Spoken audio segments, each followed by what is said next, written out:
नमस्कार, मैं हूं अभिषेक। अभी तक बैंक ब्याज दरों को बढ़ा रहे थे, लेकिन अब सर्विस चार्ज भी बढ़ाना शुरू कर दिया है। आज मैं आपको बताऊंगा किस बैंक ने की है सर्विस चार्ज बढ़ाने की शुरुआत। स्वागत है आपका मनी टाइम में, जहां हम आपको बताते हैं पर्सनल फाइनेंस से जुड़ी वो सभी खबरें जो डालती हैं आपकी जेब और जिंदगी पर सीधा असर। तो चलिए करते हैं शुरुआत।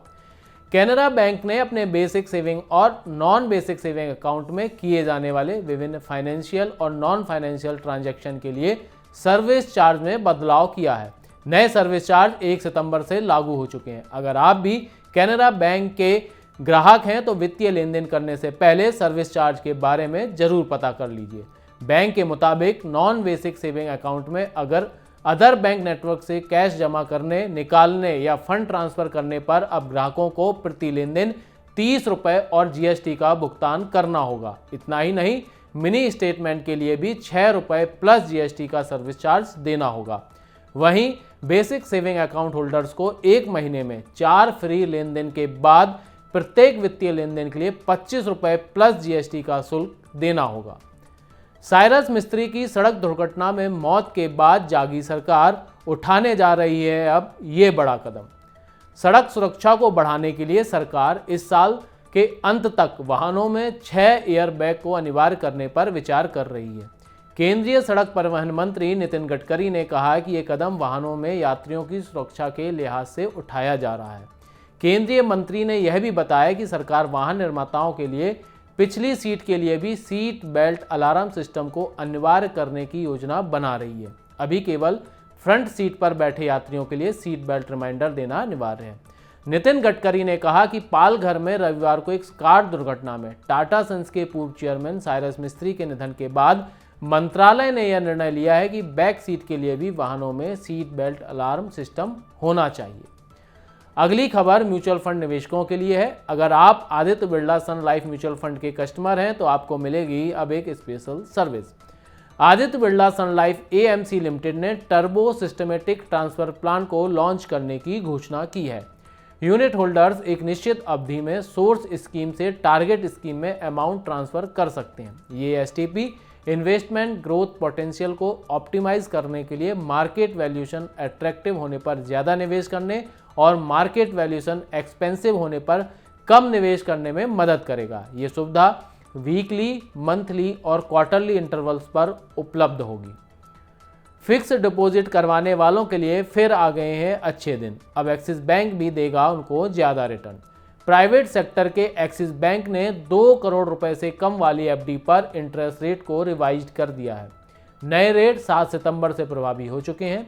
रेट रिवीजन के बाद 7 दिन से लेकर 10 साल वाली एफडी पर 2.5% से लेकर 5.75% ब्याज मिलेगा। वहीं सीनियर सिटीजन को 2.5 से लेकर 6.5% ब्याज की पेशकश की जा रही है। 2 साल से लेकर 5 साल वाली एफडी पर बैंक 5.70% ब्याज की पेशकश कर रहा है। हवाई टिकट पर किराया सीमा हटने से चिंता करने की नहीं है ज़रूरत। आकाशा एयर दे रही है 2000 रुपये से कम में भी टिकट। सरकार ने 2 साल बाद 31 अगस्त को डोमेस्टिक एयरफेयर प्राइस पर सीलिंग को हटा लिया है। इससे अंदाजा लगाया जा रहा था कि फ्लाइट टिकट महंगे हो जाएंगे। सरकार के इस कदम के बाद आकाशा एयर ने फेयर वॉर की शुरुआत कर दी है। मुंबई अहमदाबाद, मुंबई बेंगलुरु और बेंगलुरु कोची रूट पर आकाशा एयर 20 से 25% कम किराया वसूल रही है। बेंगलुरु से मुंबई के लिए टिकट 2268 रुपये में मिल रहा है। मुंबई से बेंगलुरु की फ्लाइट का टिकट 1996 रुपये में और दिवंगत राकेश झुंझुनवाला के निवेश वाली आकाशा एयर बेंगलुरु कोची के लिए 1747 रुपये और मुंबई अहमदाबाद फ्लाइट के लिए 1397 रुपये में टिकट की पेशकश कर रही है। अगली खबर है डिजिटल करेंसी से जुड़ी हुई। आरबीआई ने बताया इसको लॉन्च करने का समय। भारतीय reserve bank central bank digital currency को इस साल लॉन्च करने की तैयारी में है। डिजिटल करेंसी से सीमा पार लेन देन के लिए समय और लागत में कमी आएगी। केंद्रीय बैंक ने सीबीडीसी को इस साल पायलट आधार पर पेश करने का प्रस्ताव किया है। भारत में एक उत्कृष्ट, सस्ती और तेज घरेलू भुगतान प्रणाली है, लेकिन इसके बावजूद सीमा पार भुगतान की लागत अब भी ज़्यादा है। अगर भारतीय सीबीडीसी और अमेरिकी सीबीडीसी प्रणाली एक दूसरे से जुड़ें तो लेन देन का निपटान करने के लिए इंतजार नहीं करना होगा।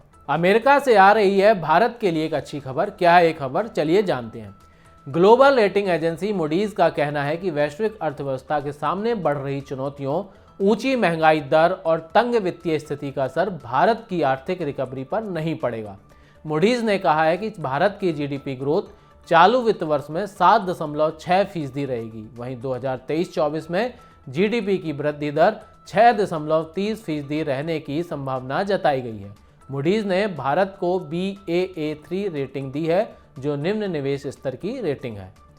क्या सभी सरकारी बैंक बन जाएंगे प्राइवेट? चलिए जानते हैं क्या है इसके लिए तैयारी। भारतीय रिजर्व बैंक के पूर्व गवर्नर डी सुब्बा राव ने सभी सार्वजनिक क्षेत्र के बैंकों के निजीकरण के लिए सरकार को 10 साल का खाका तैयार करने का सुझाव दिया है। उन्होंने कहा है कि यह रूपरेखा हितधारकों को बहुत जरूरी अनुमान मुहैया कराएगा। सुब्बा राव ने कहा कि सरकार को सार्वजनिक क्षेत्र के बैंकों को कंपनी का रूप देने के बारे में भी सोचना चाहिए, ताकि वे समान रिजर्व बैंक विनिमय के दायरे में आ जाएं। सुब्बा राव ने कहा कि सरकारी बैंकों के निजीकरण से भारतीय अर्थव्यवस्था पर सकारात्मक असर पड़ेगा। अगली खबर है बड़ी अच्छी। कोल्ड ड्रिंक्स पीने वालों को होगा फायदा ही फायदा। पेप्सिको और एयरटेल ने फेस्टिव सीजन से पहले धमाकेदार ऑफर पेश किया है।